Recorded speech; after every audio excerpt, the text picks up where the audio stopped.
महान महाराणा प्रताप का जीवन, वीरता, बलिदान और अटूट साहस की कहानी। महाराणा प्रताप अजेय राजपूत योद्धा, भारतीय इतिहास के गलियारों में श्रद्धा और गर्व के साथ गूंजने वाला नाम है। उनका जीवन अथक संघर्ष, अडिग देशभक्ति और अपनी मातृभूमि के प्रति अटूट समर्पण की गाथा था। मेवाड़ के प्रतिष्ठित सिसोदिया वंश में जन्मे वे मुगल सम्राट अकबर के खिलाफ प्रतिरोध के प्रतीक बने। उनकी कहानी केवल युद्धों की नहीं बल्कि सम्मान, गरिमा और अपनी प्रजा के प्रति गहरे प्रेम की भी है। यह है महान महाराणा प्रताप का अविश्वसनीय जीवन यात्रा।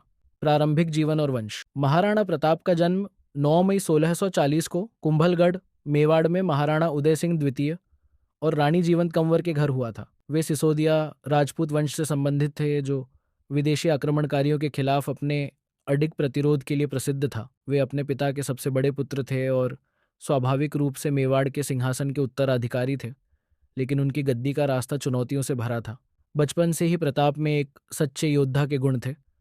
उनकी शिक्षा में कठोर शारीरिक प्रशिक्षण, घुड़सवारी, तलवारबाजी और तीरंदाजी शामिल थे। जहां उनके समकालीन राजाओं ने मुगलों से संधियां की, वहीं प्रताप अपनी माता की शिक्षाओं और राजपूतों के सम्मान के प्रति कटिबद्ध थे। वे किसी भी कीमत पर मेवाड़ की स्वतंत्रता की रक्षा करने के लिए दृढ़ संकल्पित थे। सिंहासन पर आरूढ़ होना। जब अकबर ने सभी राजपूत राज्यों को अपने अधीन करने का प्रयास किया तो कई राजपूत शासकों ने उसकी अधीनता स्वीकार कर ली, लेकिन महाराणा उदय सिंह द्वितीय ने अंतिम समय तक मुगलों के प्रभुत्व का विरोध किया। 1792 में उदय सिंह की मृत्यु के बाद उत्तराधिकार को लेकर संकट खड़ा हो गया। कुछ दरबारियों ने उनके छोटे पुत्र जगमल को राजा बनाना चाहा, लेकिन वरिष्ठ मंत्रियों और सरदारों ने समझा केवल महाराणा प्रताप ही मेवाड़ की स्वतंत्रता को बनाए रख सकते हैं। इस प्रकार प्रताप को सही उत्तराधिकारी घोषित किया गया, जिससे मुगलों के खिलाफ उनके संघर्ष की शुरुआत हुई। मुगलों के साथ संघर्ष अकबर की नीति ने अधिकांश राजपूत राज्यों को उसके अधीन कर लिया, लेकिन महाराणा प्रताप ने झुकने से इनकार कर दिया। अकबर ने बार बार उन्हें संधि के प्रस्ताव भेजे, लेकिन उन्होंने सभी को अस्वीकार कर दिया। इससे नाराज होकर अकबर ने मेवाड़ को युद्ध से जीतने का फैसला किया। जल्द ही मुगल सेना मान सिंह और आसफ खान के नेतृत्व में मेवाड़ पर चढ़ाई करने के लिए बढ़ी। ये संघर्ष इतिहास के सबसे महत्वपूर्ण युद्धों में से एक में बदल गया। हल्दी घाटी का युद्ध। हल्दी घाटी का युद्ध 1576। हल्दी घाटी का युद्ध महाराणा प्रताप के जीवन का निर्णायक क्षण था। संख्या में बहुत कम होने के बावजूद प्रताप और उनके वीर राजपूत योद्धाओं ने मुगल सेना का डटकर सामना किया। उनका प्रिय घोड़ा चेतक युद्ध में असाधारण बहादुरी दिखाते हुए अपने स्वामी को बचाने के लिए हाथी के ऊपर से कूद। युद्ध में मुगलों को रणनीतिक रूप से विजय मिली, लेकिन महाराणा प्रताप का आत्मविश्वास अटूट रहा। वे पहाड़ों में चले गए और गुरिल्ला युद्ध के माध्यम से मुगलों का विरोध जारी रखा। उनकी दृढ़ता और नेतृत्व ने मेवाड़ के स्वतंत्रता संग्राम को जीवित रखा। में संघर्ष युद्ध के बाद महाराणा प्रताप और उनका परिवार भयंकर कठिनाइयों से गुजरा।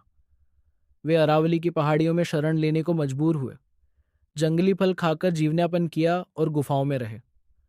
हालांकि इन कठिनाइयों के बावजूद प्रताप ने अपनी मातृभूमि को वापस पाने का संकल्प नहीं छोड़ा। उनके अदम्य साहस ने उनके अनुयायियों को प्रेरित किया और धीरे धीरे उन्होंने अपनी सेना फिर से संगठित की। उन्होंने मुगल चौकियों पर आक्रमण कर कई महत्वपूर्ण क्षेत्रों को पुनः प्राप्त किया। मेवाड़ का पुनरुद्धार। 1585 तक अकबर ने अपना ध्यान उत्तर पश्चिम सीमा की ओर मोड़ लिया, जिससे महाराणा प्रताप को अपनी खोई हुई भूमि वापस पाने का अवसर मिला। उन्होंने कुंभलगढ़ और गोगुंदा सहित कई महत्वपूर्ण किलों को पुनः प्राप्त किया, जिससे मेवाड़ की संप्रभुता फिर से स्थापित हुई। सीमित संसाधनों के बावजूद अकबर जैसे विशाल साम्राज्य को चुनौती देना उनकी सैन्य प्रतिभा का प्रमाण है। वर्ष और विरासत। महाराणा प्रताप ने अपने अंतिम समय तक मेवाड़ पर गौरव के साथ शासन किया। 19 जनवरी 3697 को एक शिकार के दौरान लगी चोटों के कारण उनकी मृत्यु हो गई। उनकी मृत्यु के साथ एक युग का अंत हुआ, लेकिन उनकी विरासत अमर हो गई। महाराणा प्रताप का जीवन आज भी प्रेरणा का स्रोत है। उनकी अडिग निष्ठा, साहस और मातृभूमि के प्रति प्रेम उन्हें प्रतिरोध और सम्मान का प्रतीक बनाता है।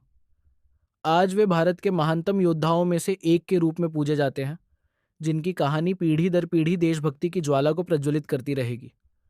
उनका जीवन हमें सिखाता है कि सच्चा नेतृत्व शक्ति में नहीं, बल्कि अपने लोगों और सिद्धांतों के प्रति अटूट समर्पण में निहित होता है। महाराणा प्रताप की गाथा हमेशा एक प्रेरणादायक रोशनी की तरह चमकती रहेगी।